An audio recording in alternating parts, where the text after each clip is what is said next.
कब है ऑडिट? 12 नवंबर को। ठीक है, कौन सी 12 कह दोगे ना?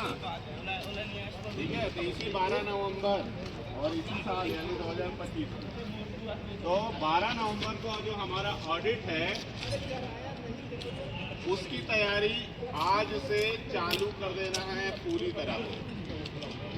जो तैयारी हमारे द्वारा हो सकती थी हमने प्रयास किया, लेकिन अब आप सबकी भागीदारी जरूरी हो गई है ऑडिट को अच्छा करने के लिए। और आप सभी लोगों ने इसके पहले वाले ऑडिट में अच्छा सहयोग दिया है और उसका अच्छा परफॉर्मेंस रिपोर्ट भी गया है गोदरेज में कि क्लासिक की टीम, क्लासिक के वर्कर, क्लासिक के स्टाफ सभी लोग बहुत अच्छे से काम। तो इसी प्रकार से आगे भी जाना चाहिए। चलिए, उसके लिए जरूरी है आप सभी लोगों का जानकार होना। आप सभी लोगों का क्या जरूरी है? जानकार होना। जानकार कैसा? अपना काम का, अपने काम के लिए जो लगने वाला परमिट है उसके विषय में जानकारी होना, ये सारी चीजें बहुत जरूरी है। तो उसी के अंतर्गत आप लोगों को हम आज का जो मतलब टॉपिक है, विषय है, वो है परमिट टू वर्क, यानी कि काम के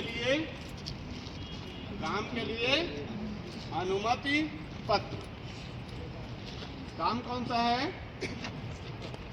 जो कंपनी को गोदरेज की तरफ से काम करने के लिए दिया गया है। दूसरा, अब क्लासिक को दे दिया गोदरेज ने, अब क्लासिक के स्टाफ ने आप लोगों को अलग अलग टीम में बांट करके अलग अलग काम में लगाया है। तो उस अलग अलग काम का अलग अलग परमिट होना चाहिए। ये नहीं है कि एक फ्लोर का ले लिया तो ऊपर से नीचे तक परमिट हो गया। फ्लोर वाइज परमिट होना चाहिए। फ्लोर वाइज यानी कि हर फ्लोर का अलग परमिट होना चाहिए, हर काम का अलग परमिट होना चाहिए। कोई भी एक काम जो बिना परमिट का हो रहा है वो गलत है, चाहे छोटा हो या बड़ा हो। हाउसकीपिंग भी परमिट के अंतर्गत है। तो आप सोच लीजिएगा कि कोई भी काम आप वहाँ चालू कर रहे हैं तो वो परमिट है या नहीं है सुनिश्चित कर लीजिए, क्योंकि बिना परमिट के हुए हादसे या किसी भी प्रकार का कोई गलतफहमी या नुकसान या संपत्ति का या जान का, उसकी जिम्मेदारी आपकी खुद की हो जाती है। क्योंकि कोई भी व्यक्ति कह सकता है कि मैंने तो इसे कुछ कहा ही नहीं। जब भी फंसने की नौबत आएगी तो आदमी जुबानी तौर पे पलट सकता है, लेकिन लिख करके दे दिया तो फिर वो पलट सकता है? पलट भी जाए तो कोई फायदा है नहीं। इसलिए भी परमिट जानना जरूरी है। परमिट के बगैर काम नहीं करना है। भाई फोन साइलेंट कर लो, ठीक है? तो परमिट बहुत जरूरी है। परमिट में क्या क्या होता है? सबसे पहली बात तो उसमें दिया होता है कि किस प्रकार का परमिट है।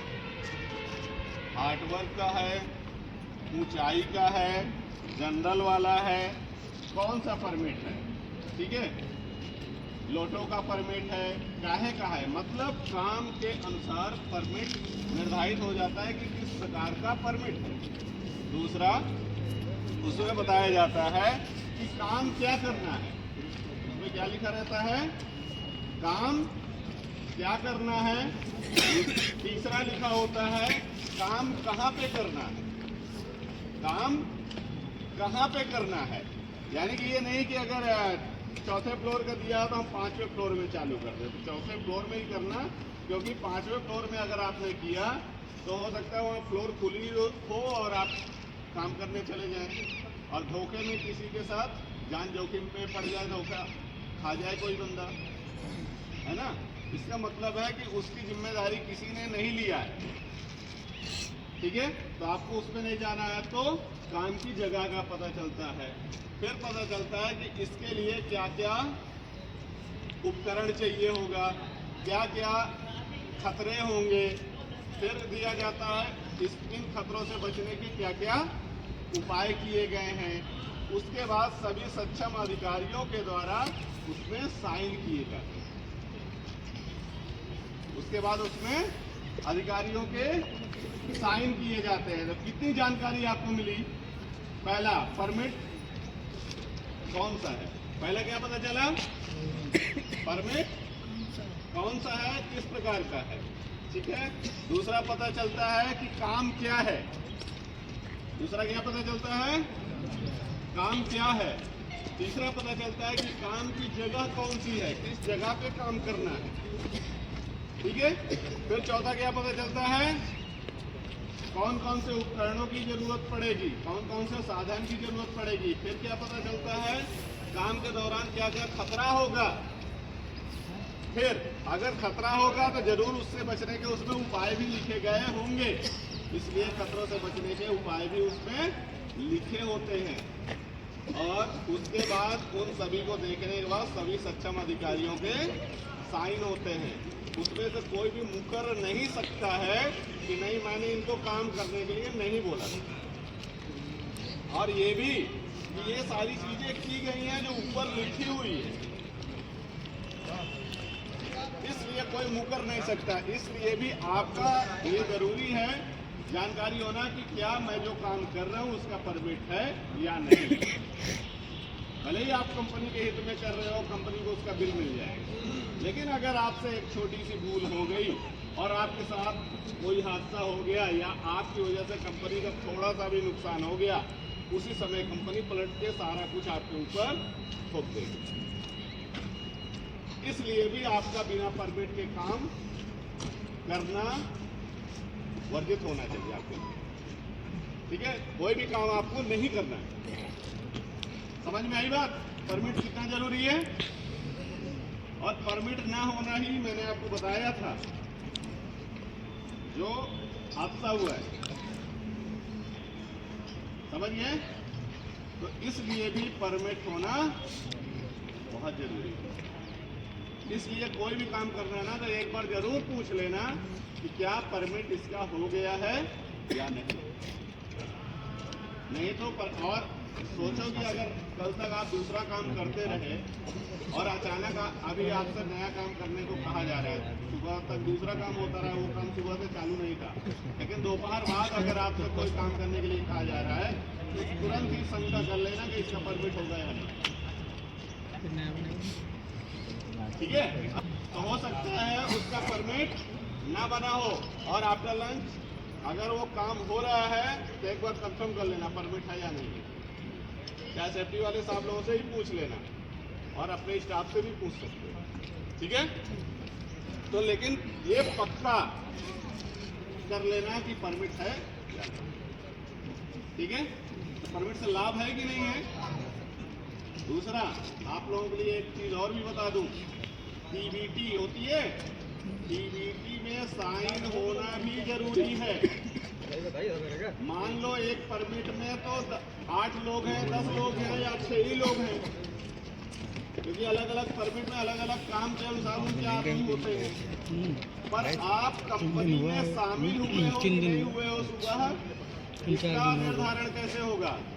मान लो यहाँ वहाँ आते जाते सांप किसी ने आपको काट लिया, पता नहीं चला, आप अकेले में गए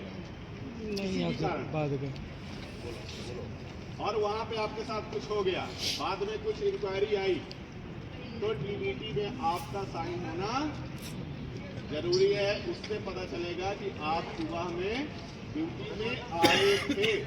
इसलिए भी जब भी किसी भी समय आए पेपर में साइन जरूर करें। ये आपके लिए लीगली बहुत जरूरी है, अपना मतलब कानूनी तौर पे मजबूत होने के लिए। नहीं हुआ अचानक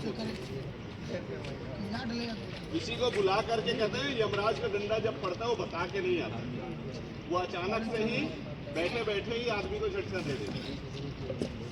कितने सारी चीजें आपने सुनी होंगी और चलते फिरते भी हादसे हो जाते हैं, हंसते खेलते भी हादसे हो जाते हैं। इसलिए भी टीबीटी में साइन होना जरूरी है या नहीं। तो क्या सभी लोग आज से बिना टीबीटी में साइन किए एक भी बंदा जाएगा साइट पे? नहीं ना। आप लोग अपने सेफ्टी स्टाफ से मिलकर के उसको साइन करवा लेंगे डेली, ठीक है। दूसरा, सेफ्टी पॉलिसी। अब ये परमिट का टॉपिक आपका खत्म होता है। सेफ्टी पॉलिसी सभी लोग जानते हैं। देखो बहुत सारे लोग नए आए हैं, एक दो दिन सेफ्टी पॉलिसी थोड़ा सा बता गोदरेज भाई, पुराना याद है। गोदरेज कंस्ट्रक्शन कंपनियों में नंबर 1 बनना चाहती है। क्या है सेफ्टी पॉलिसी का मतलब होता है सुरक्षा नीति। सेफ्टी पॉलिसी का मतलब सुरक्षा नीति में ये है कि गोदरेज सुरक्षा यानी कंस्ट्रक्शन में क्या बनना चाहती है, लीडर यानी अगुआ, यानी कि नंबर 1 बनना चाहती है। कंस्ट्रक्शन के क्षेत्र में गोदरेज क्या बनना चाहती है, नंबर 1, ठीक है। तो ये याद रखना कि गोदरेज कंस्ट्रक्शन में नंबर 1 बनना चाहती है। दूसरा, वो हमारी सुरक्षा के लिए प्रतिबद्ध है, यानी कि वचनबद्ध है। दूसरा, वो हमारे लिए समय समय पर ट्रेनिंग, वेलफेयर, इंसेंटिव, बोनस मिलता है ना, वो सारी चीजें देने के साथ साथ सुरक्षा का भी हमारा ध्यान देगी और उसके लिए भी वचनबद्ध है, ठीक है। ये 2 बातें याद रखिए बहुत, इससे ज्यादा बोलने की जरूरत नहीं है और ना ही इससे ज्यादा आपको याद हो, ठीक है। तो इतनी बातें याद रखिएगा। दूसरा, सेफ्टी पॉलिसी यहाँ पे एक हमारी क्लासिक की भी लगी हुई है हिंदी में, तो हिंदी वाली सेफ्टी पॉलिसी पढ़ लीजिएगा। उसमें से अगर एक लाइन भी आपने याद कर लिया तो बहुत, ठीक है। अंग्रेजी वाली ना याद हो, हिंदी वाली में एक आधा लाइन पढ़ लेने का। अब पढ़ नहीं सकते हो तो आपका जो साथी है उससे पढ़ के पूछ लो, ठीक है। और साथी की जिम्मेदारी होगी कि लिखा कुछ और बता कुछ नहीं दे, ठीक है। तो ये सारी चीजें ध्यान दे करके सुरक्षित आइए, सुरक्षित जाइए। और आज के दिन सारा सप्लाई मैन पावर सेफ्टी के कामों में ही लगेगा। जैसे कहीं कटआउट हो, कुछ हो, आपकी जिम्मेदारी है, जहाँ भी दिखे खत्म कर देना है, ठीक है। कटआउट, ठीक है। धन्यवाद।